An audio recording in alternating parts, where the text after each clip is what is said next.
deeqdan lacageed oo iska soo aruuriyeen dhalinyaro Soomaaliyeed oo isugu jira reer Muqdisho iyo reer Kanada kuwaasi oo iskood isku xilqaamay si ay u caawiyaan walaalood ku dhibaataysan beledweyne ay fatahaadu saameysay ayaa gaarsiiyay in ka badan 65 qoys oo kamid ah dadkii ka soo barakacay fatahaada webiga Shabeelle. Dadka deeqdan la siiyay ayaa isugu jira dad iyo kuwa naafa ah waana wajigii koobaad ee deeq bixinta gurmad walaal ee ay gaarsiiyaan dadka barakacayaasha ah. Ugu horreyn waxa warbaahinta la hadlay Maxamuud Cabdi Weli iyo sidoo kale Cali Nuur Cabdi oo kamid ah dhalinyaradii iskood isku xilqaamay isku soo aruuriyay deeqdan lacageed. waxa ayna ku baaqeen in gurmadka walaalaha beledweyne ku dhibaataysan la sii wado iyagoona sheegay in wali ay socdaan roobab hor leh kuwaasi oo sababi kara inay yimaadaan biyo kale. waxaan nahay amaan ka soconaa sidaad u jeedaanba gurmad walaal dhalinyaro reer Muqdisho oo iskood isku abaabulay oo hoostaga ama ka shaqeeya badankoodu u badan yihiin xisbiga NDP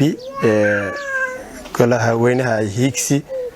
marka waxaan rajaynayaa waxa naloo soo dhiibay waa wax dadka daliya dabadba laga keenay dadkii una badan heer Muqdisho run ahaantii meherad kasta iyo qof kasta wixii aan ka soo qaadi karnaa waan ka soo qaadnay. waxaan rajaynayaa daliya dabadba in halka dadaalka laga sii wado oo walaaliheen wali dhibaato sidii bay u dhibaataysan beledweyne roobab danba ka daay sida la wada socotaan.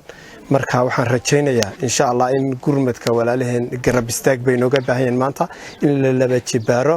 Assalaamu calaykum waxaan joognaa magaalada beledweyne tiimkii waxaan wakiil ka nahay tiimkii gurmad walaal oo waayaanba ka waday magaalada Muqdisho gurka fariintii aad noo soo dhiibteen dadka waan soo gaarsiinay maanta waxaan la deeqdii soo gaarsiinay kaaman ku yaala ceel jaale magaalada banaankeeda aad u mahadsantiin fariintii aad noo soo dhiibateen waan soo gaarsiinay. deeqdan waxay ka timid dhalinyarada reer Muqdisho iyo jaaliyad ku nool dalka Kanada.